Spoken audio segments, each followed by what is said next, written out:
Namaste, and welcome to our continuing series on homeopathy with our beloved Dr. Pachegaonkar.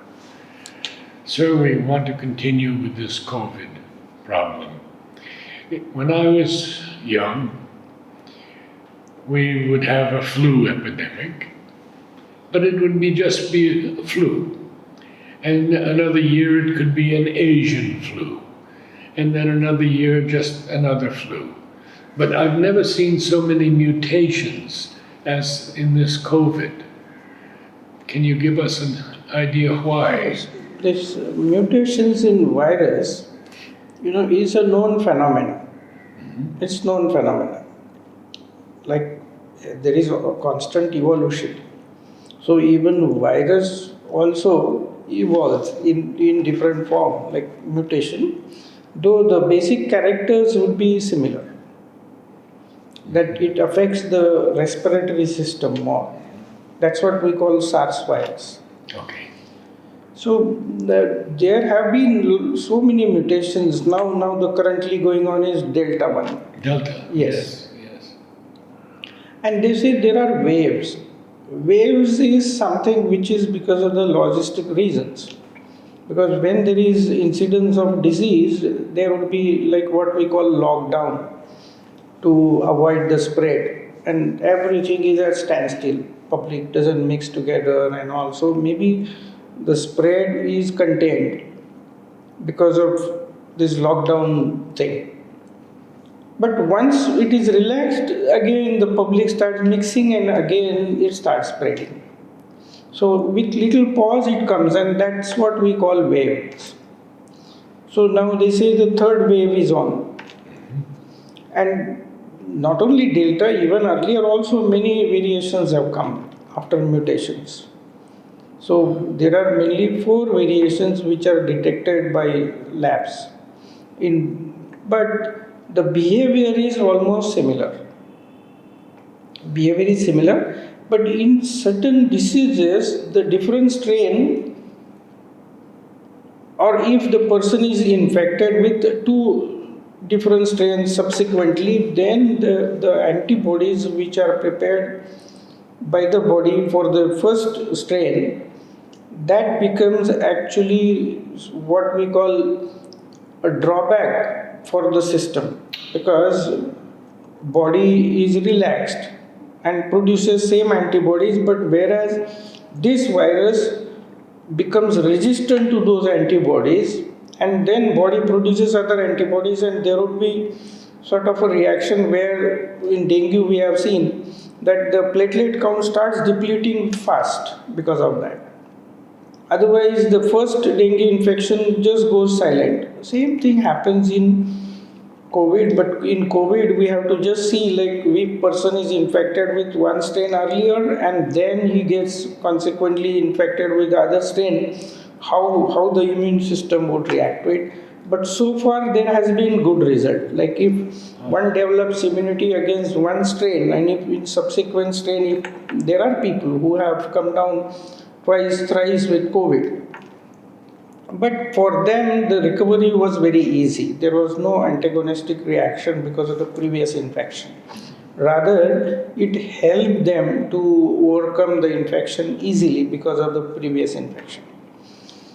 This thing happens in India like we have seen in measles and chicken pox. If the child develops immunity against one strain of measles, even if there are mutations and new strains come, all those infections pass on subclinically. Means absolutely there is no syndrome developed, no disease phenomena developed. Child gets the infection later, even in adult age also, person gets infected, but the antibodies are so promptly developed that person doesn't develop any symptoms. Maybe that person may become carrier for a while, but the person will not suffer from the disease. How does COVID differ from the other, or does it differ from the others?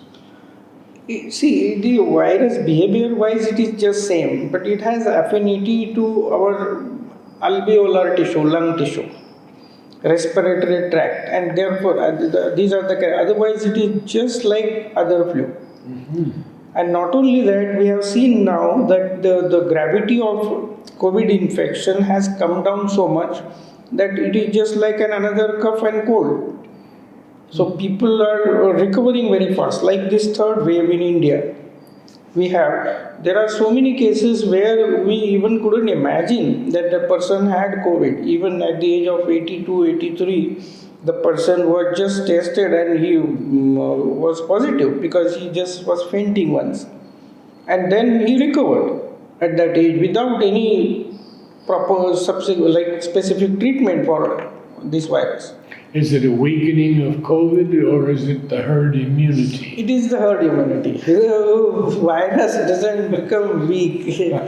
Or rather, what happens because of the incidence of the viral infection, the human body develops antibodies. And once it starts developing, this knowledge is stored in higher intelligence and that is communicated, and people develop immunity. This is definitely herd immunity.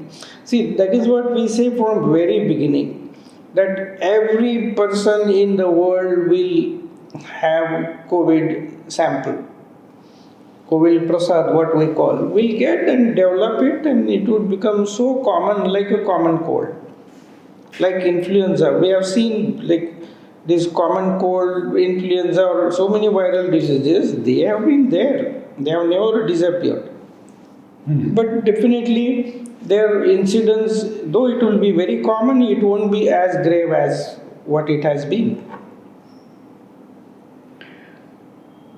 How is the COVID-D compared to the others now? How is it spread? Is it very... Yes, spread-wise, it's communicated very fast. It spreads very fast. Only difference is that the symptoms are mild. But as I told you, it's mainly because of in India, before 1.5 months, they conducted serological survey, and we have seen that 70% of the population has antibodies in COVID. And not only because of vaccination, because the population below 18 has not been vaccinated in India. But even those children were covered in this survey, and they also developed antibodies, though they never had COVID symptoms.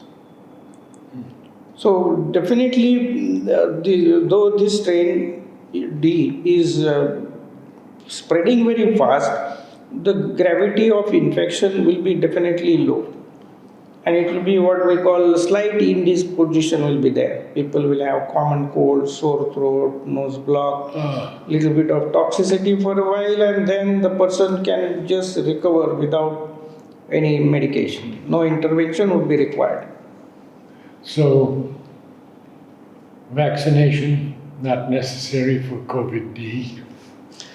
See, that is a very difficult question, because what happens, in community health, we have to follow the norms of the community for what we call a collective harmony.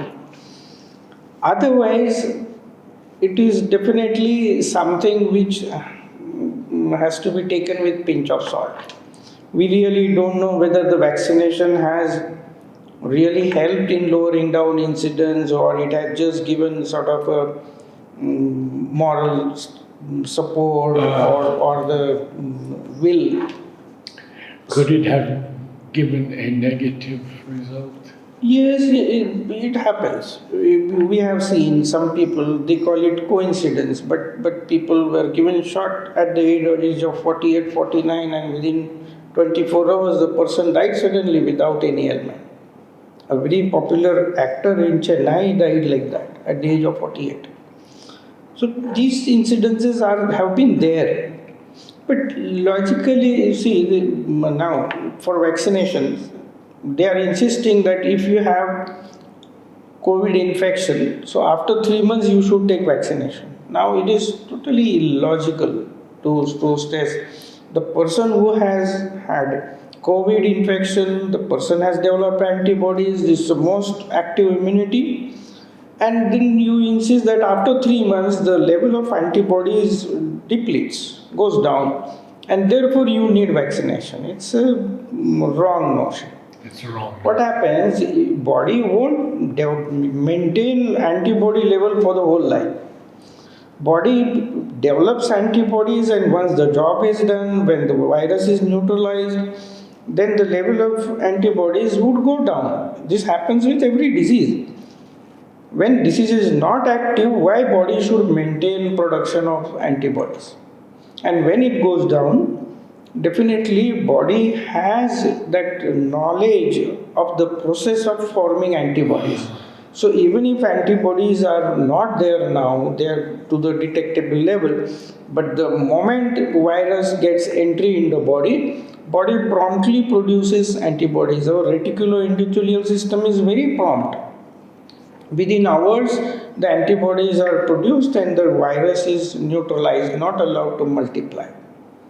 So, and see, like even vaccination develops antibodies which will be maintained only for 3 months, and after 3 months again it would go down.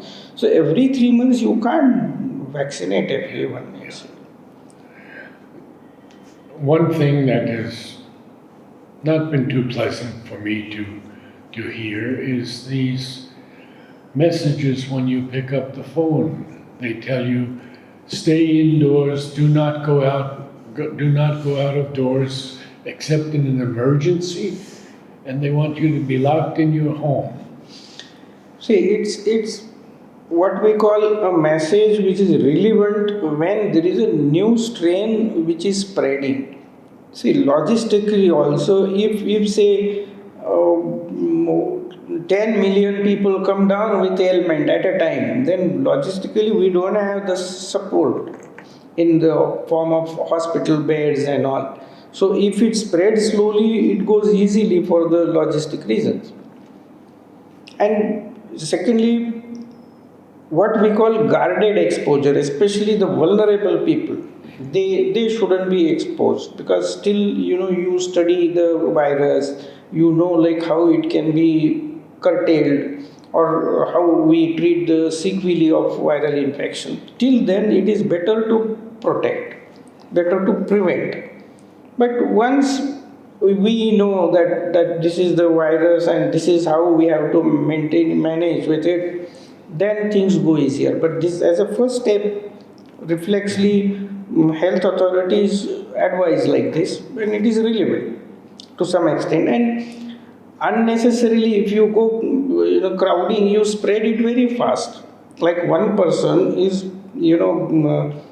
capable of spreading it to thousands of people in a day. So it is better to follow it, especially under emergency conditions. And yet, the other night, there was a boxing match with 70,000 people in the stadium. Yes, what happens, because of lockdown for 1 year, little more than 1 year, people, they start suffocating. They are not used to that lifestyle, and mainly, people are not yet trained to be, to oneself. They are not trained. Still, they are having the crowd mentality. They don't feel comfortable unless they are with so many people and interact with that. Maybe spiritually, if we evolve, then people will be happy when they are isolated. They can introspect, they can go deeper inside, they know themselves well. But that day we have to yet hope that it will come. What do you see in the future for this COVID? Yeah, first thing is, until and unless some other infection comes, people will again be possessed by this COVID fear. But once something else comes, they will forget COVID. So this way, like I remember, like it was a decade when 1990 to 2000, AIDS, HIV was playing. Like it was worse than COVID. In COVID, at least there were 90% people who were recovering without any intervention, and only 10% needed treatment. But in AIDS, we have seen HIV, 90% people were succumbing to it chronically, and they were spreading, and they were silent people. Like they did not show any symptom, and they were the cause of spreading it. Luckily, the spread of HIV needed intimate contact, not like COVID, and therefore it was a bit under control. But even then, like STD, it created havoc. But then by 2000, when people could manage with antiviral and other epidemics came, I remember there was swine flu, Yes. especially in India. And similar situation arose in 2007, 2008 in Pune. That everything was closed, colleges, offices, no traffic in the roads, and few months it was like that. Then came chikungunya, and I have seen malaria. Malaria has never disappeared. There was a time like 1970, or Indian government was spending one third budget on malaria control. One third of health budget was spent only on malaria control, but even then malaria has not been under control. Has not been. Under control, because here people see that you just kill mosquitoes. Mosquitoes are just vectors. You have to just develop, resistance or antibodies, and we have to train people to overcome the infection of malaria. And there are people who we have seen homeopathically, we have treated many positive cases. We diagnose it, and without any quinine therapy, we could control the infection. The Without person quinine? Without quinine, we did not give quinine. Hardly some 5 years back, one homeopath, he himself had fever, and the way he was describing, it was typically suspected malaria. So I suggest, of course, we proceed with symptoms. We don't go for diagnosis. Just to know the prognosis or the management, we go for diagnosis. So I suggested you have blood test for malaria. The next day it came negative. But only very few people understand that only during chills, if you collect the sample, then only you can detect the malarial parasite in the peripheral smear. So then I suggested, no, this is wrong. You are getting typical intermittent fever, and this is the third episode of that. So you go for testing it only when you have chills. And they hear it that he told, okay, this time I may get chills, so be ready. And the person was called, the peripheral smear was taken, and the malaria was detected. Next day, the whole health machinery went to his house. That you are a positive, you should be isolated, and preventive should be given to your family members and all that. He did not take any quinine, he recovered only on homeopathy within 3 days. So this is how it is. Malaria, still it is rampant. But people have forgotten malaria now because of COVID and all these infections. Yeah. But still, it is quite rampant. Do you feel that it is still necessary for people to wear masks and to keep social distancing? See, wearing mask, as I told you, it's an intermediate measure where you avoid spread. Until the epidemic is on, it is better. You don't know like how one will get infected, one may not get disease but may carry it. So better if you are mixing with the people, crowd especially, better everyone wears mask. But not necessarily 24 hours you should wear it. And social distancing the same. Keep some. Relatively, that's what I say. Relatively. Okay. Very good. And as like in Indian tradition, we just never shake hands. Yes. We just do namaste. Yes. We generally don't shake hands or even hugging also. Very rare thing. But whereas in some customs it is rather if you don't shake hands, it is as if you are mannerless. Yes. Yes. So norms will change now, maybe based on this. Good. So next week we'll be with you again and take up a different topic. Namaste.